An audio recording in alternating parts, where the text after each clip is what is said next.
মানে গাইজ হাতে তুলে তো আর হাতে কোনো কয়েকবার আসি নাই, প্রায় আসা হয়। সো অগণিত বার আসছিস, প্রায়ই বাসায় যাই এই রোদ দিয়ে। আর আজকেও যাইতেছিলাম অনেক দূর ধরে। একটা নিউজে দেখলাম যে চট্টগ্রাম হয়ে রাতের দিকে অনেক অন্ধকার হয়ে যাবে, বাট আমার যেটা আসলে লাগতেছে না যে রাতের মধ্যে অন্ধকার হয়ে যাবে।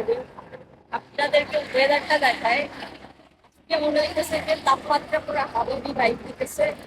আর মানে যে একটা নিউজে দেখলাম যে অনেক অন্ধকার হয়ে যাবে, আমার মনে হইতেছে যে আজকে আলো অনেক বেশি।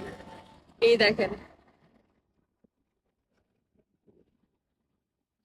প্রায় হাবিবি বাইক দিতেছে। ভালো কথা, অনেকক্ষণ হচ্ছে এই হেলমেট পরে রাইড করতে অনেক কষ্ট হয়। অনেকক্ষণ রাইড করার পরে যখন যাচ্ছিলাম ভাবলাম যে একটু দাঁড়াই, অনেক বাতাস, বাতাসটা দেখে দাঁড়ালাম। কারণ এমন প্রাকৃতিক বাতাস আসলে যদি আপনি মাঝে মাঝে খাইতে চান তাহলে আপনার হাতিঝিলে আসতেই লাগবে। আমি আগে প্রায় বিকাল দিকে আসতাম, এখন খুব একটা আসা হয় না। মানে যাতায়াত করা হয়, বাট ঘুরতে আসছে হাতিঝিলে ওই টাইপের আসা হয় না আর কি। বাতাসটা দেখে থামলাম, আমার মনে হলো না যে আমি ভুল করেই নাই। বিকজ এখানে একটু বাতাস টাতাস পাওয়া যায় রে ভাই, আদারওয়াইজ কোথায় পাবো? এই যে একটা, আমি জানি না আপনারা বাতাসের শব্দ পাচ্ছেন নাকি গাড়ির শব্দ পাচ্ছেন, দুইটাই হয়তো বা পাইতেছেন। এটা আমি সিরিয়াসলি মন ভালো হয়ে গেছে।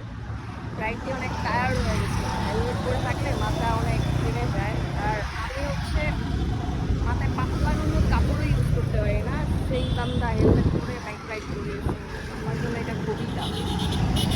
কিছু করার নাই, যেহেতু বাইক ড্রাইভ করলে হেলমেট পরতেই লাগবে, আর এটা আসলে পরা উচিত নিজের সেফটির জন্য। তো এই আর কি, মাঝে মাঝে সুন্দর সময় কাটাইতে হইলেও চলে আসবেন, মাঝে মাঝে ঘুরবেন, ঘুরলে অনেক মন ভালো থাকে।